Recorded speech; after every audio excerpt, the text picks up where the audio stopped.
warahmatullahi wabarakatuh. Assalamualaikum warahmatullahi wabarakatuh. A'udzubillahi minasyaitonirrajim. Bismillahirrahmanirrahim. Alhamdulillahi rabbil alamin wa bihi nasta'inu ala umuri dunya waddin. Allahumma salli wa sallim wa barik ala Rasulillah sayyidil mursalin wa ala alihi wa ashabihi wa man tabi'ahu bi ihsanin ila yaumiddin. Amma ba'du, yang saya hormati kepada para kiai, para imam, para ustadz, yang saya hormati kepada jajaran pengurus takmir Masjid Ar-Rahman Kauman Gombong, dan juga kepada Bapak Ibu sekalian yang hadir pada malam hari ini, rahimakumullah. Semoga Allah senantiasa memberikan rahmatnya kepada kita semua dan meridhoi apa yang kita lakukan, khususnya malam hari ini kita ibadah salat maghrib kita lanjutkan dengan ngaji. Semoga Allah meridhoi ini dan menjadi sebab kita diberikan rezeki akhir yang husnul khatimah. Amin ya rabbal alamin. Bapak Ibu sekalian, karena waktu kita tidak panjang, kita langsung awali ngaji kita dengan berdoa.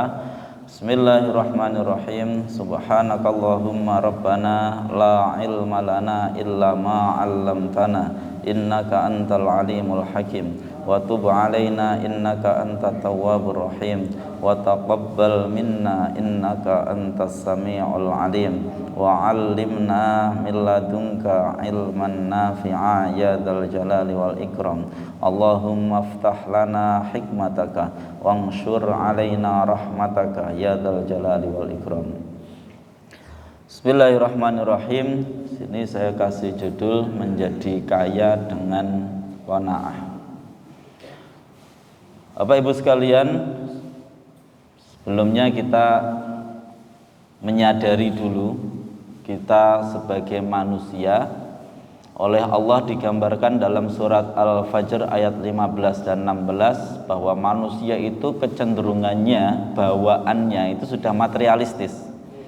Fa ammal insanu idza mabtalahu rabbuhu fa akramahu wa na'amahu fa yaqulu rabbi akraman. Manusia itu bawaannya itu ketika Allah mengujinya dengan hal yang bisa dia nikmati, ya, membuat dia terasa enak, membuat dia terasa mulia, itu terus komentarnya manusia itu, wah ini Tuhan sudah memuliakan saya.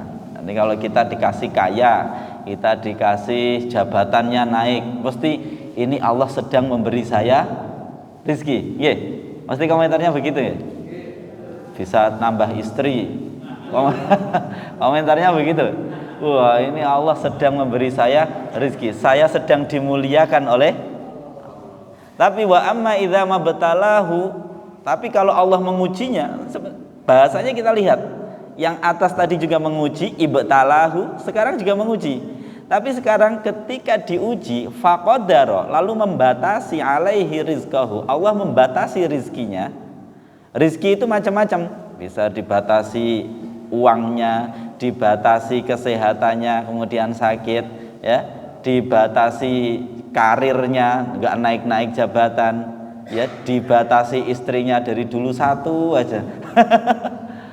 Wah, dibatasi, ketika dibatasi komentarnya manusia, fayaqulu rabbi ahanan, ini Tuhanku sedang menghinaku, Tuhanku sedang merendahkanku. Biasanya terus pertanyaannya, ya Allah dosa saya apa?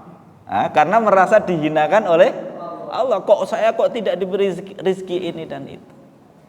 Bapak Ibu sekalian, ini yang harus dari awal itu kita benarkan dulu sudut pandang kita. Jangan sampai sudut pandang kita itu kebaikan dunia itu sama dengan kaya, keburukan dunia itu sama dengan miskin. Itu sudah dari awal salah. Makanya saya itu termasuk yang berkampanye, termasuk yang tidak sependapat. Kalau ada orang terus menyatakan sudah di majelis ilmu atau sedang dakwah bilang orang Islam itu wajib kaya, manusia nggak perlu dikomongin begitu, sudah pengennya kaya semua. Agama bukan mengajarkan tentang manusia harus kaya. Manusia nggak perlu agama, itu sudah pengennya kaya semua. Malah diajarin agama katanya orang Islam itu harus kaya. Bapak Ibu sekalian yang saya hormati, maka sudut pandang kita ini yang harus kita benarkan terlebih dahulu. Agama tidak terus kemudian membuat kita kaya, enggak. Kalau agamanya baik, kalau soleh itu pasti hidupnya ayem, tentrem, uangnya pasti cukup. Kalau kesimpulannya seperti itu, nanti berarti para sahabat salah. Para sahabat banyak yang nggak punya, iya betul. Ini kita harus jelas dulu, sudut pandangnya harus benar dulu. Nah, maka nikmat yang hakiki di dalam agama, kita sehari minimal disuruh mengucapkan 17 kali. Apa nikmat itu? Alladziratal ladzina an'amta alaihim, jalan orang-orang yang engkau beri nikmat. Siapa ini yang dimaksud ini? Minan nabiyyin wasiddiqin wasyuhada, para nabi, para siddiqin, para syahid, para soleh. Jadi kenikmatan itu berarti kenikmatan apa? Kenikmatan ruhani. Nah ini ya. Jadi kaya itu ketika seseorang mendapatkan kenikmatan ruhani, bukan kenikmatan duniawi materi. Kita lanjutkan. Saya ambil contoh ketika Allah mengisahkan sebagian para sahabat Rasulullah. Allah mengisahkan lil fuqara illadzina usiru. Kamu kalau mau sedekah, kasih ke siapa? Sedekah itu lil fuqara, kepada orang-orang fakir, alladzina usiru fi sabilillah, yang mereka terbatasi, nggak bisa kerja dengan semaksimal mungkin karena mereka ikut perang fi sabilillah. Zaman Rasulullah itu kan banyak perang, banyak hal-hal yang itu agama harus disengkuyung bareng-bareng. Sehingga banyak sahabat Rasulullah itu yang nggak sempat untuk kerja karena repot ngurusi agama. Ada yang repot ngaji, ada yang repot kemudian nanti perang, ada macam-macam, sehingga tidak sempat bekerja. La yastati'u darban fil ard, mereka tidak mampu untuk kemudian bekerja di muka bumi karena tersibukkan oleh urusan fisabilillah. Lah, orang yang seperti ini yahsabuhumul jahilu aghnia, orang-orang yang enggak ngerti akan mengira mereka itu kaya. Minat ta'afuf, mengapa? Karena meskipun mereka enggak punya, tapi mereka enggak minta-minta. Mentalnya bukan mental peminta. Ini para sahabat. Para sahabat itu banyak yang enggak punya, tapi mentalnya mental ta'afuf. Tidak meminta-minta, tidak merasa miskin. Ta'rifuhum bisimahum, kamu bisa mengenali mereka dari tanda-tanda keseharian mereka. La yas'alunan nasa ilhafa, mereka enggak pernah minta-minta manusia. Padahal sebenarnya itu fuqara, di atas lil fuqara, sebenarnya mereka orang-orang fakir. Lah kalau ukuran kebaikan agama itu kaya, lah para sahabat lah salah berarti. Ya. Ayo sekalian, kita lanjutkan. Cara untuk merasa kaya, ini keliru ini urutannya. Sebentar. Kita ke sini dulu. Lalu kaya itu apa? Kalau kata Rasulullah dari hadis riwayatnya Abi Hurairah, ini diriwayatkan oleh Imam Bukhari dari Abu Hurairah. Rasulullah menyatakan laisal ghina an kasratil ard, tidaklah kaya itu karena banyaknya harta. Walakinnal ghina nafsi, tapi kaya itu kaya hati. Maksudnya kaya hati itu bagaimana? Ulama menjelaskan, ini salah satunya Imam Asy-Syafi'i menjelaskan, al-ghaniyyu anis syekh la bihi. Bahasa Arab untuk istilah kaya itu ada dua. Ada ghaniyun, ada sariyun. Ya, ada ghaniyun, ada sariyun. Kalau kaya itu karena kepemilikan harta yang melimpah, itu mutlak disebut sariyun. Tapi kalau ghaniyun itu bisa dua-duanya, tapi lebih kepada yang pertama, bahwa kaya ketika disebut dengan ghaniyun, maknanya itu adalah kaya karena tidak butuh. Contoh, misalkan Allah mensifati dirinya innallaha la ghaniyyun 'anil 'alamin. Ini contohnya ghaniyun. Allah itu benar-benar maha kaya dari alam semesta. Maksudnya maha kaya kenapa? Karena Allah tidak pernah butuh kepada apapun. Paham ya? Saya ulangi lagi. Jadi yang dimaksud Allah itu maha kaya, bahwa Allah itu tidak pernah butuh kepada apapun, termasuk kepada ketakwaan kita, kepada ibadah kita. Allah nggak butuh. Karena nggak butuh, Allah merasa, ya namanya nggak butuh, ini namanya kaya. Jadi kaya, ghaniyun itu adalah ketika suatu pihak itu tidak membutuhkan kepada sesuatu itu disebut kaya. Lah, Imam Asy-Syafi'i kemudian menjelaskan kepada kita yang disebut kaya, al-ghaniyyu, kaya itu anisyai, ketika kamu tidak lagi merasa butuh kepada itu, labihi, bukan dengan mencukupi itu. Saya kasih contoh, misalkan kita makan, kita makan. Kalau makan itu saya makan apa? Pengennya kamu makan apa? Kalau kita terus saya pengen makan yang enak, yang begini ya begini, itu berarti kita butuh kepada itu. Karena butuh, maka kita akan diperbudak oleh itu. Akhirnya kita harus beli ke sana, harus melakukan ini. Lah itu berarti kita tidak kaya. Berarti kita butuh. Beda dengan orang makan apa? Seadanya lah, sambal juga oke.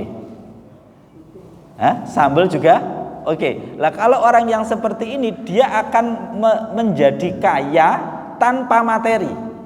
Menjadi kaya tanpa materi, karena yang ada itu sudah dirasa cukup. Apa kita nggak perlu beli sayur ini dulu? Nggak usah lah, yang itu aja. Saya dulu pernah mengaji kepada Al-Maghfurlah Kiai Haji Hashim Muzadi, dulu PBNU tapi sudah meninggal, yang PBNU setelah Gus Dur kalau nggak salah ya. Beliau satu saat cerita ke saya, dulu saya itu pernah bertamu ke seorang kiai sepuh, katanya. Satu saat bertamu ke kiai sepuh. Nah, tradisinya di kalangan kiai itu kan kalau sowan itu terus ngamplopi, Nah, Pak Yai Hashim Muzadi ini ya biasa menyediakan amplop untuk sowan ke Yai Sepuh ini.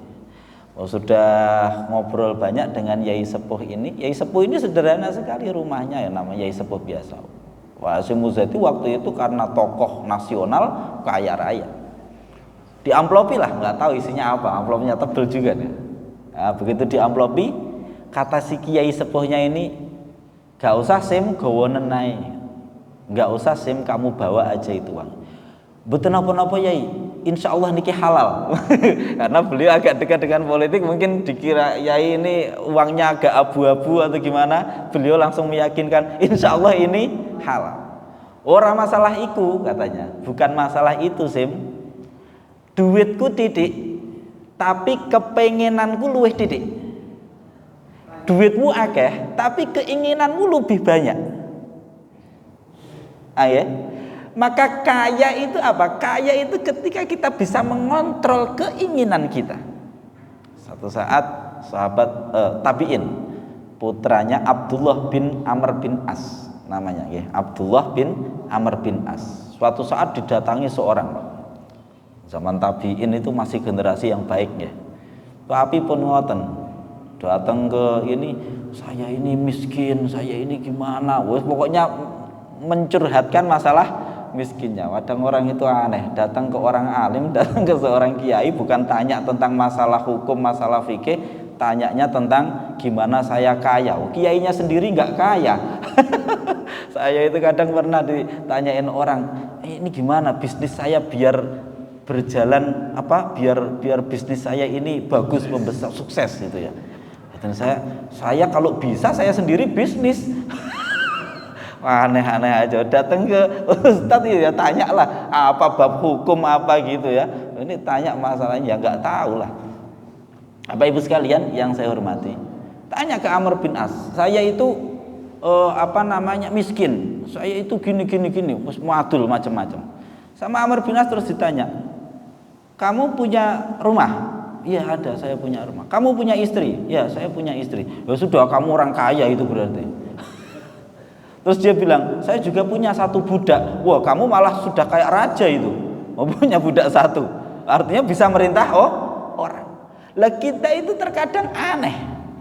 Sudah punya rumah, sudah punya motornya 2, punya TV, punya kulkas, bingung ngurusi ke RT surat keterangan miskin. Ini karena apa? Karena tadi keinginan. Jadi kalau kita tidak bisa membatasi keinginan, seberapapun harta yang kita miliki, kita akan terus miskin. Hati-hatinya. Sebaliknya orang yang dia mungkin nggak punya apa-apa, mungkin dia terlihat miskin, tapi karena dia merasa cukup, dia akan menjadi orang yang kaya. Sahabat Rasulullah, kemarin saya cerita tentang keutamaan orang ke masjid. Ya, ada sahabat Rasulullah yang rumahnya jauh dari rumah Rasulullah, dari masjid, sehingga kalau mau ke masjid itu harus jalan selama 3 jam, jalan kaki tiap sholat 5 waktu, 3 jam. Sahabat pada kasihan, terus kemudian disampaikan, kamu mau nggak saya kasih ini, saya belikan keledai biar kamu nggak jalan kaki. Kalau ibaratnya sekarang, tak belikan motor gimana? Biar kamu nanti ke masjidnya naik motor, nggak repot kayak gitu, apalagi kalau malam hari. Beliaunya bilang begini, andekan rumah saya ditawari rumah saya dekat dengan masjid, saya pun nggak senang. Saya lebih senang rumah saya seperti sekarang. Maksudmu gimana? Saya akan memperhitungkan perjalanan saya pulang pergi kepada Allah. Karena tiap langkahnya itu pahala. Maka Bapak Ibu sekalian, yang penting bagi kita itu bagaimana kita merasa puas terhadap apa yang ditentukan Allah kepada kita. Ini disebut dengan qanaah. Merasa puas atas apa yang diberikan Allah kepada kita. Saya dulu punya seorang teman dekat sekali, ya. Sampai sekarang itu usianya sudah 40 lebih, karena di atas saya 40 lebih, belum menikah. Belum menikah. Saya sejak usia 24 sudah menikah. Dia sampai sekarang 40 lebih itu belum menikah. Pokoknya dekat dengan perempuan, mau nikah gagal, nanti mau nikah gagal terus. Saya ngajarin begini, caranya begini. Jadi ini latihan, saya kasih contoh latihan untuk kita merasa puas dengan apa yang Allah berikan. Saya kasih contoh dia.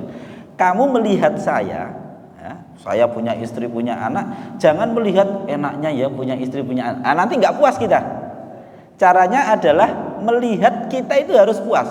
Maka saya suruh kamu kalau melihat saya, kamu harus bisa mengatakan apa enaknya itu Wahyudi. Kerja, hasilnya dikasih ke istrinya. Lah, ini capek-capek kok dikasih ke orang lain. Enak ya saya ini kerja sendiri, saya nikmati sendiri. Tapi tidur sendiri. Loh, enak kalau tidur sendiri itu kan enak. Oh, kalau kita punya istri itu kadang ngorok disalah-salahkan. Loh, kalau tidur sendiri nggak ada yang nyalahkan. Loh, kita harus membangun logika bagaimana kita bisa merasa puas atas pemberian. Begitupun saya, apa enaknya kayak gitu, kerja kok dipakai sendiri, enak ya saya punya istri, punya anak, kalau lelah ada obatnya. Artinya kita masing-masing harus punya cara berpikir seperti sahabat tadi. Apa enaknya rumah dekat masjid? Ya enaklah rumah dekat masjid, kalau mau ke masjid dekat tinggal langsung sholat. Enggak enak, pahalanya sedikit. Enak ya saya rumah jauh 3 jam dari masjid, berarti ketika saya berangkat sholat ada 3 jam pahala yang saya dapatkan. Loh, ini namanya berpikir secara logis, membuat cara agar kita merasa puas terhadap Allah yang apa yang diberikan Allah kepada kita. Lah caranya gimana? Ojo nginguk tiang terus, jangan terus melihat apa yang sekiranya nikmat diberikan Allah kepada orang lain. Wala tamuddanna ainaika ila ma matta'na bih. Jangan kamu perhatikan terus nikmat yang aku berikan kepada orang lain, yang itu adalah zahratul hayatid dunya, yang itu hanyalah kenikmatan dunia saja. Nah, ini kita tidak berlama-lama di sini. Jadi caranya merasa kaya bagaimana? Dengan cara menghilangkan keinginannya, bukan dengan memenuhi keinginan itu. Saya ulangi. Jadi merasa kaya dengan cara menghilangkan keinginannya, bukan dengan memenuhi keinginan itu. Jenengan pengen punya motor, jenengan beli motor, itu semakin miskin. Lo harus bensini, harus merawat ke bengkel. Kita merasa butuh terus akhirnya. Tapi kalau kita merasa enggak, saya sudah cukup dengan yang ini, itu jadinya merasa cukup. Makan juga begitu. Misalkan kita enggak, karena enggak ada loh, kecuali kalau memang ada. Kalau tidak ada, artinya kita merasa cukup dengan yang ada. Dulu saya sama teman-teman sekelompok, satu circle itu punya 2 slogan kami itu. Adanya itu hanya nikmat dan nikmat sekali. Enggak ada enggak enak. Kita mau apa saja itu, wah ini enak ini gitu. Ya, kalau ada lagi, wah ini enak sekali. Nah, kapan enggak enaknya? Enggak ada. Adanya itu cuman enak dan enak sekali. Jadi kita harus bisa ke arah sana. Ini namanya nikmat ruhani. Nah, sehingga qanaah itu adalah merasa puas atas apa yang ditentukan oleh Allah. Nah, tinggal sedikit, waktunya saya langsung naik sedikit. Kapan hari saya jelaskan tentang ada nikmat. Masih ingat betul? Ada 3 nikmat. Ada nikmat jasmani, nikmat nafsani, ada nikmat ruhani. Coba.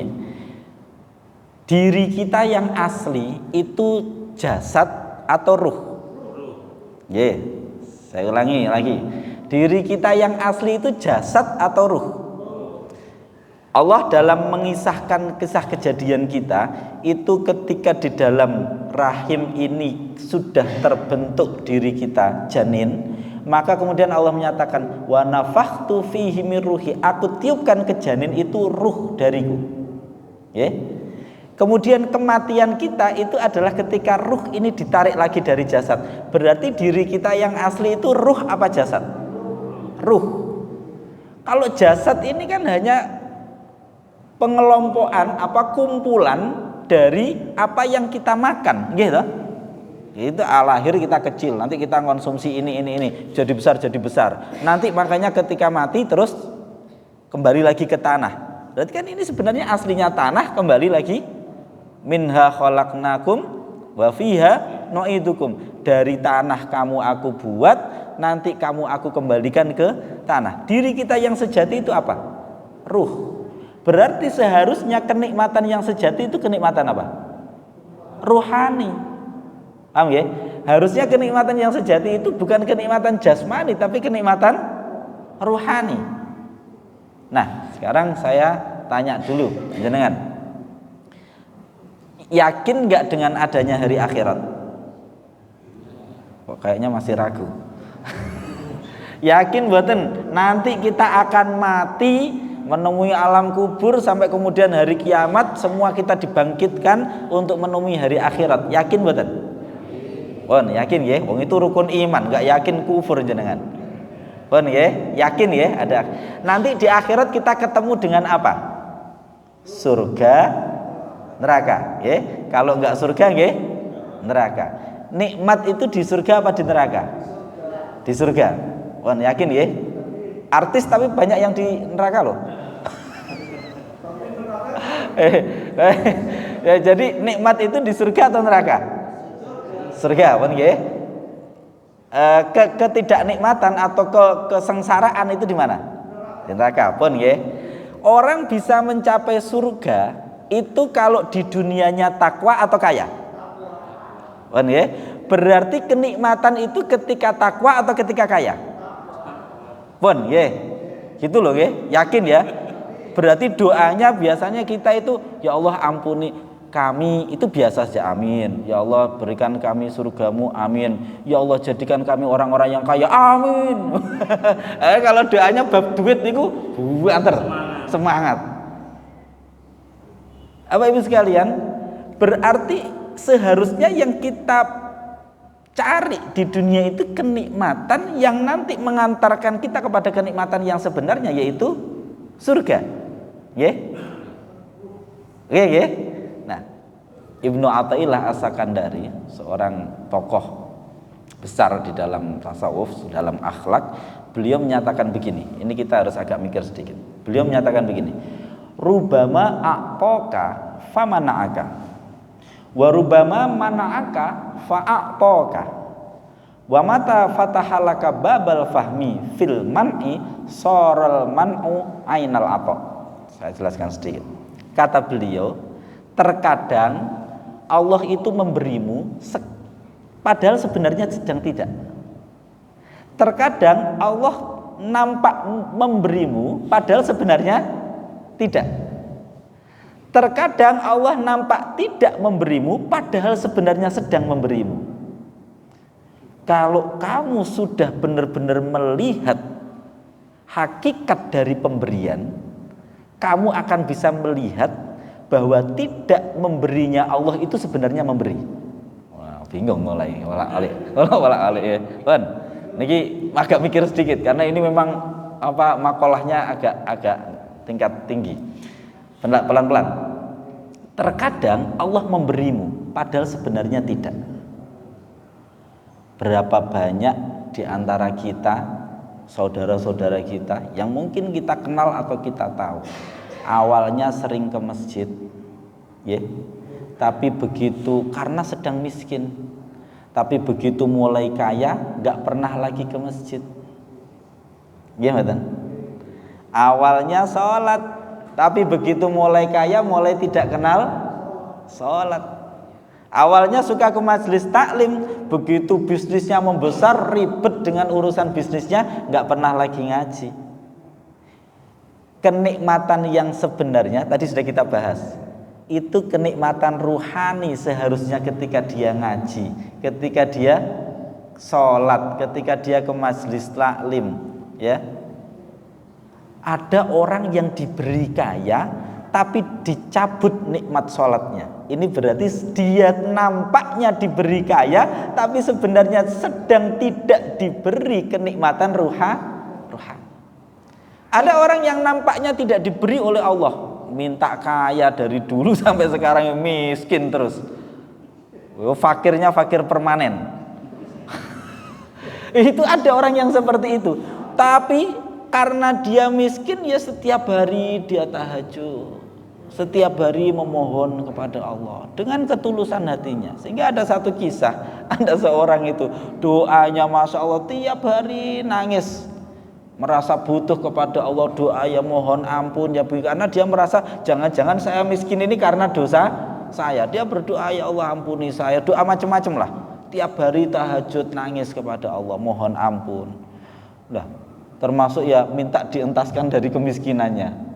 Malaikat ceritanya, malaikat tahu itu ya nggak mentolo. Malaikat itu nggak mentolo.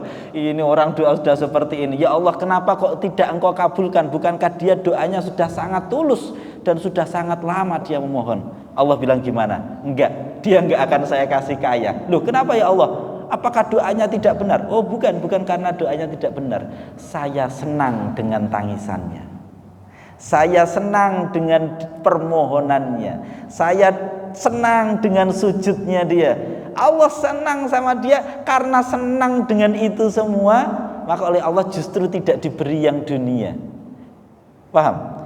Nampaknya Allah tidak memberi, sebenarnya Allah sedang memberi.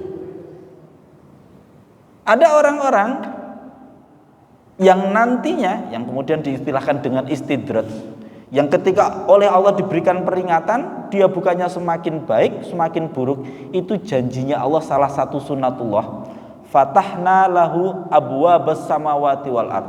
Aku buka untuknya pintu abwaba kulli syai'. Maaf, fatahna lahu abwaba kulli syai'. Aku buka untuknya pintu segala sesuatu. Usaha lancar, cari perempuan gampang. Wah, semuanya itu seakan-akan mudah. Tapi dia dijauhkan dari kenikmatan ruhani. Itu berarti Allah memberi nampaknya, tapi sebenarnya sedang tidak memberi. Karena nanti orang yang seperti ini, misalkan naudzubillah min dzalik sampai mati, jatuhnya surga apa neraka? Neraka. Berarti sedang disengsarakan atau sedang diberi? maka kita harus memahami benar apa yang sebenarnya Allah berikan kepada kita. Jangan sampai kita itu materialistis melihat pemberian itu adalah materi. Makanya terus kemudian sering dipakai mukadimah para ustadz, para kiai, alhamdulillah atas nikmat iman dan Islam, karena itu adalah nikmat yang sesungguhnya. Makanya kemudian kita dilarang untuk melihat kekayaan orang-orang kafir. Jangan sampai kita bangsa Indonesia yang mungkin nampaknya seperti ini terus kita mengatakan, Indonesia ini negeri nggak beres, umatnya nggak beres, nggak kayak di Swiss, nggak kayak di sana yang negeri-negeri yang mayoritas kafir. Kita meskipun seperti ini, kita punya kenikmatan yang tidak dimiliki oleh mereka. Maka seharusnya kita merasa lebih beruntung daripada enggak. Kita itu kadang keliru. Kita merasa tidak lebih beruntung daripada apa untungnya kekayaan segala macam duniawi itu dibanding dengan kenikmatan rohani. Ini namanya rubama a'taka famanaka wa rubama a'taka famanaka. Lah, kita sebenarnya, maka kita coba cari, ini Allah sebenarnya sedang memberi saya atau tidak. Berarti ukurannya apa? Kenikmatan ruhani. Maka orang-orang soleh itu mulai sedih.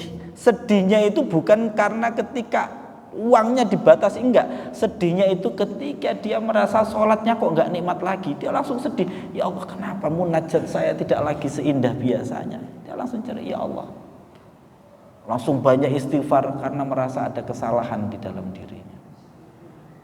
Bapak Ibu sekalian yang saya hormati, ini mungkin hari ini yang dapat kami sampaikan. Semoga apa yang kita bahas pada malam hari ini menjadi ilmu yang manfaat untuk kita semua. Telas ya, masih 9 menit. Saya sambung dengan pertanyaan waktu itu dari Pak Edi yang menanyakan, lalu tandanya nikmat ruhani itu apa? Ya, tandanya nikmat ruhani itu apa? Sesuatu itu benar-benar seseorang sudah mendapatkan nikmat itu atau belum, sudah merasakan nikmat itu atau belum. Tandanya mudah, apa yang dia berani lakukan untuk mendapatkannya. Nah itu ya. Misalkan ada orang nafsunya senang dengan sepak bola, dia kok berani melek malam menghilangkan kenikmatan jasmaninya demi mendapatkan kenikmatan melihat sepak bola. Itu berarti dia sudah bisa merasakan nikmatnya melihat sepak bola. Kok ada orang berani untuk bangun malam menghilangkan nikmatnya tidur untuk kemudian bermunajat kepada Allah, berarti dia sudah bisa merasakan nikmatnya munajat, nikmatnya untuk berdua-duaan dengan Allah. Sehingga kemarin dalam kajian yang lain, Allah itu dalam hadis qudsi bercandain kita. Itu bohong itu. Kalau ada orang kok bilang cinta saya, sementara kalau malam hari dia lebih suka tidur daripada bangun untuk berdua-duaan denganku. Bukankah seorang kekasih itu cinta, senang untuk berdua-duaan dengan kekasihnya? Kita itu sering bilang katanya cinta Allah, tapi kalau malam tiba sampai subuh ngorok. Maka ini yang harus kita cek ya. Harusnya kita suka untuk berdua-duaan dengan Allah dalam salat. Ya mungkin tidak, kalau malam hari nggak bisa ya salat 5 waktu itulah minimal ya. Minimal salat 5 waktu itu panggilan dari Allah, maka kita nikmati itu sebagai kebersamaan kita dengan Allah. Demikian ngaji kita malam hari ini. Semoga Allah memberikan ini menjadi ilmu yang manfaat fitini wa dunya wal akhirah. Mari kita untuk membiasakan diri merasa puas terhadap apapun yang diberikan Allah kepada kita, bahwa itu adalah yang terbaik. Saya mengajarkan kepada keluarga sendiri untuk bersyukur dengan mengucap alhamdulillahilladzi faddalani ala katsirin mimman khalaqa tafdila. Ya Allah, segala puji bagimu yang telah memberikanku nikmat ya, melebihi hambamu yang lain, melebihi makhluk-makhlukmu yang lain ya. Kita diberi iman, diberi Islam, itu berarti kenikmatan yang tidak diberikan kepada orang-orang yang di sana. Berarti ini adalah kenikmatan yang luar biasa yang diistilahkan oleh Al-Quran huwa khairum mimma yajma'un. Kenikmatan iman Islam itu kenikmatan yang lebih baik dari segala macam kenikmatan duniawi yang diberikan kepada orang-orang yang non muslim. Maka kita harus merasa bersyukur atas nikmat ini dan merasa cukup, merasa puas dengan apapun yang Allah berikan kepada kita, bahwa itu adalah yang terbaik. Demikian, terima kasih. Mohon maaf jika ada kurang lebihnya. Cekap ya. Kita tutup dengan kafaratul majlis. Subhanakallahumma bihamdika asyhadu an la ilaha illa anta astaghfiruka wa atubu ilaik. Assalamualaikum warahmatullahi wabarakatuh.